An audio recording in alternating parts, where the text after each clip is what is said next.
जय श्री कृष्णा, जय श्री श्याम। सभी माता बहनों को अनंत चतुर्दशी व्रत की हार्दिक शुभकामनाएं। आज आपने सुनेंगे अनंत चतुर्दशी व्रत की संपूर्ण कथा और यह व्रत कब रखा जाएगा, इस व्रत का शुभ मुहूर्त क्या है और पूजा विधि। इसलिए वीडियो के अंत तक बने रहें और इस वीडियो को ज़्यादा से ज़्यादा शेयर करें, जिससे ये मेरी व्रत रखने वाली सभी माता बहनों के पास पहुंच जाए। अनंत चतुर्दशी व्रत यह भगवान विष्णु जी को समर्पित है। यह व्रत भाद्रपद माह के शुक्ल पक्ष की चतुर्दशी को किया जाता है। इस वर्ष अनंत चतुर्दशी मंगलवार 17 सितंबर 2024 में है। यह व्रत अनंत फलों को देने वाला है। अब आप जानेंगे अनंत चतुर्दशी 2024 में इसका शुभ मुहूर्त क्या है। 2024 में अनंत चतुर्दशी तिथि भाद्रपद माह के शुक्ल पक्ष की चतुर्दशी तिथि 16 सितंबर दोपहर 3:05 पर प्रारंभ होगी और 17 सितंबर 2024 को सुबह 11:44 पर इसका समापन होगा। अनंत चतुर्दशी की पूजा मुहूर्त हिंदू धर्म में व्रत और उपवास के लिए उदिता तिथि को महत्वपूर्ण माना जाता है। इसलिए अनंत चतुर्दशी व्रत पूजा के लिए शुभ मुहूर्त 17 सितंबर सुबह 6:11 से शुरू होकर दोपहर 11:44 पर रहेगा। अब सुनेंगे अनंत चतुर्दशी व्रत का महत्व। अनंत चतुर्दशी को भगवान विष्णु का दिन माना जाता है और ऐसी मान्यता भी है कि इस दिन व्रत करने वाले व्रती यदि विष्णु सहस्त्र नाम स्तोत्र का पाठ भी करें तो उसकी मनवांछित फल कामना पूर्ण होती है और उसे अपने सारे कष्ट दूर हो जाते हैं और भगवान उस पर अपनी कृपा बनाते हैं। मान्यता है कि अनंत सूत्र को बांधने से व्यक्ति प्रत्येक कष्ट से दूर हो जाता है। जो मनुष्य विधि पूर्वक इस दिन श्री हरि विष्णु की पूजा करता है उसे सभी पापों से छुटकारा मिल जाता है। इस दिन गणेश विसर्जन भी किया जाता है, जिसके चलते इसका महत्व और भी बढ़ जाता है। अब सुनेंगे अनंत चतुर्दशी व्रत की पूजा विधि कि ये व्रत कैसे किया जाता है। अनंत चतुर्दशी के दिन सबसे पहले स्नान करने के बाद स्वच्छ वस्त्र धारण करके भगवान विष्णु का ध्यान करें और इस व्रत का संकल्प लें। इसके बाद घर के पूजा स्थान को साफ करके गंगा जल से पवित्र करें। पूजा स्थान पर एक छोटी लकड़ी की चौकी पर स्वास्तिक बनाएं और इस पर पीले रंग का एक वस्त्र या आसन बिछाएं। चौकी पर भगवान विष्णु की मूर्ति या तस्वीर स्थापित करें। इसके सम्मुख कलश स्थापित करें। कलश में अष्टदल कमल रखें। अनंत चतुर्दशी में 14 गांठ वाले डोरे को बांधने का विधान है। इसे अनंत सूत्र कहा जाता है। अनंत सूत्र में 14 गांठें होती हैं। इन 14 गांठों को 14 लोकों से जोड़कर देखा जाता है। अब कच्चे सूत्र के धागे को एक कटोरी में कच्चे दूध में भिगोकर उसमें केसर और हल्दी डालकर इसमें 14 गांठें लगा लें। इसे अनंत सूत्र कहते हैं। घर में जितने लोग हैं उतने रक्षा सूत्र रखें। इस अनंत रक्षा सूत्र को भगवान विष्णु जी को समर्पित करें। इसके साथ ही भगवान विष्णु को तिलक, चावल, पुष्प, धूप, इत्र, चंदन, दीपक, नैवेद्य, फल, मिठाई और पंचामृत आदि चीज़ों यथाशक्ति अनुसार अर्पित करें और ओम अनंताय नमः इस मंत्र को से भगवान विष्णु तथा अनंत सूत्र की 16 उपचार विधि से पूजा करें। पूजा करने के बाद अनंत सूत्र का मंत्र का उच्चारण कर पुरुष अपने दाहिने हाथ पर और स्त्री अपने बाएं हाथ पर बांध ले।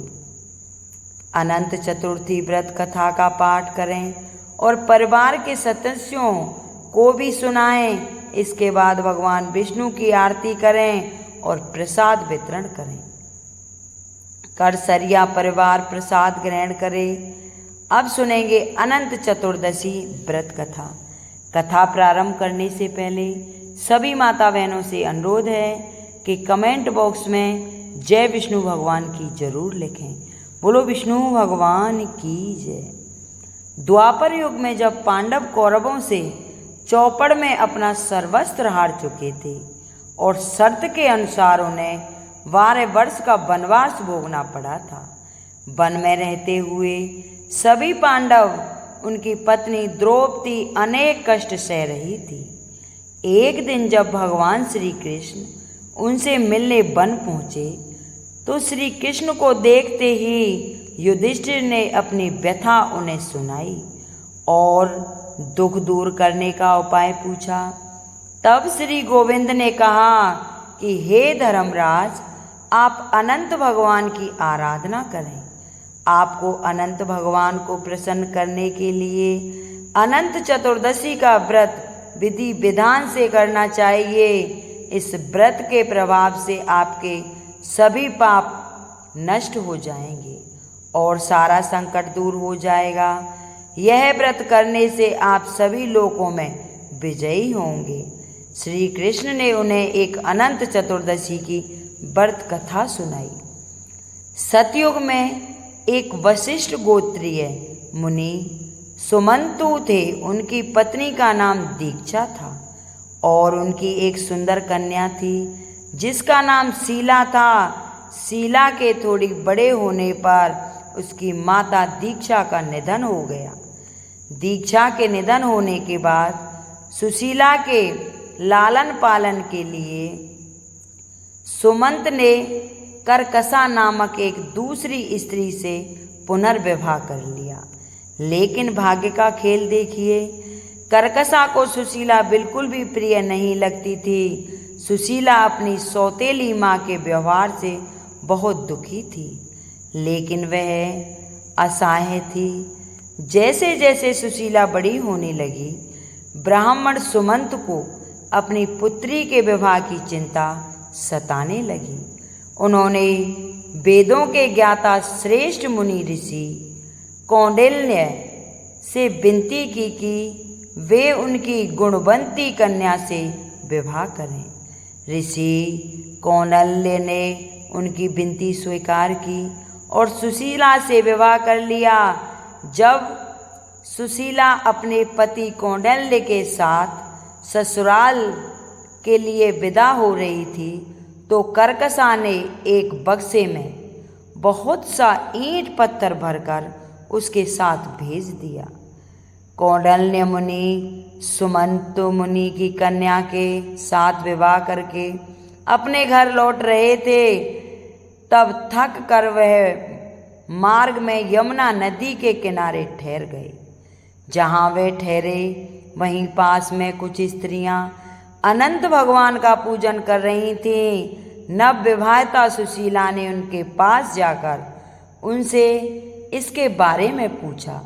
तब उन महिलाओं ने बताया कि वे अनंत चतुर्दशी का व्रत कर रही हैं। यह बहुत ही पुण्य फलदायी व्रत है और इसके प्रभाव से वैभव की प्राप्ति होती है। और यह सुनकर सुशीला ने भी व्रत का संकल्प लिया और विधि पूर्वक पूजा करके अनंत सूत्र को धारण कर अपने हाथ में बांध लिया।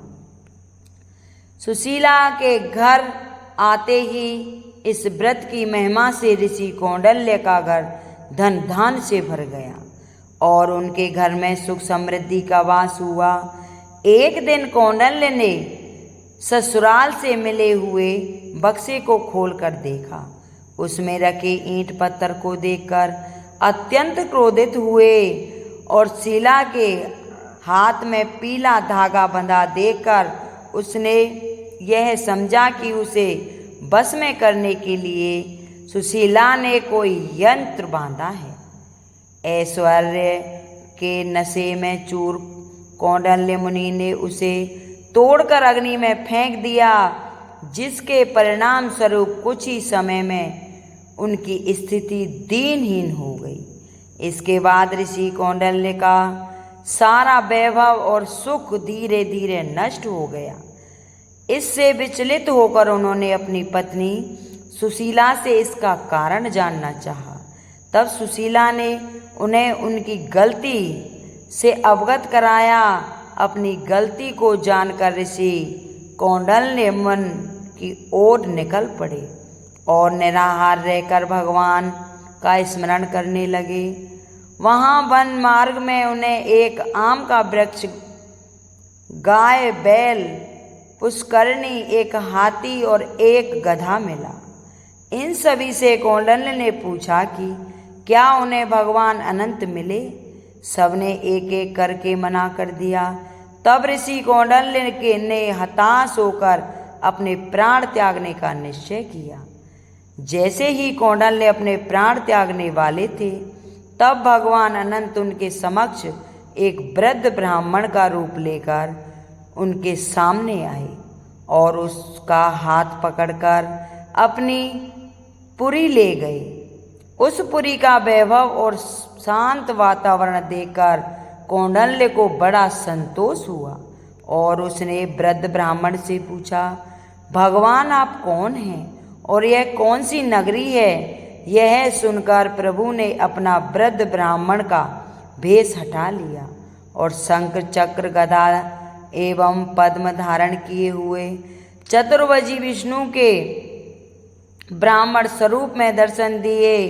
कौंडल्य ने प्रणाम करते हुए पूछा, हे देव, आप इतने दुर्लभ हैं कि मार्ग में मिले कोई भी प्राणी आपके बारे में कुछ नहीं बता सकता। इसका क्या कारण है?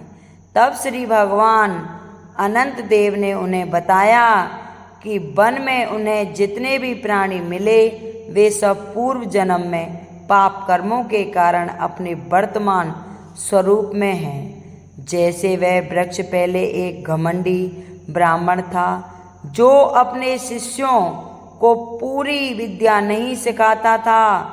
जो हाथी मिला वह धर्मदेशी था और गधा एक लोभी ब्राह्मण था। ऋषि कौंडल्य ने अनंत भगवान से अपने पाप की क्षमा याचना की और अनंत चतुर्दशी व्रत करने का संकल्प लिया। इस व्रत के प्रभाव से उन्हें शीघ्र ही अपना खोया हुआ वैभव वापस मिल गया। अनंत चतुर्दशी विद्यापन व्रत की उद्यापन विधि। शास्त्रों के अनुसार अनंत चतुर्दशी व्रत के उद्यापन में घर में विधिवत पूजा पाठ के साथ ही हवन किया जाता है। पूजा, हवन और अन्य मंगलिक कार्य के बाद अनंत चतुर्दशी का उद्यापन करने वाले पुरुष या महिलाओं को अपने घर पर 14 व्रतधारी लोगों को भोजन करवाना चाहिए। इसके बाद ही यह उद्यापन पूरा होता है। तो ये थी अनंत चतुर्दशी व्रत की कथा। जैसे उस कौंडल्य ऋषि को खोया हुआ राजपाट सब कुछ मिल गया, वैसे ही जो ये मेरी व्रत कथा सुने, हुंकारा भरे और उनकी सभी मनोकामना पूर्ण करना। हे विष्णु भगवान, उन पर सदैव अपनी कृपा दृष्टि बनाए रखना। हे अनंत भगवान, उनकी सभी मनोकामना पूर्ण करना। अगर ये मेरी कथा किसी को अच्छी लगी हो तो इसे लाइक करें, शेयर करें, सब्सक्राइब करें और कमेंट बॉक्स में अनंत भगवान की जय जरूर बोलें। बोलो अनंत भगवान की जय, बोलो विष्णु भगवान की जय।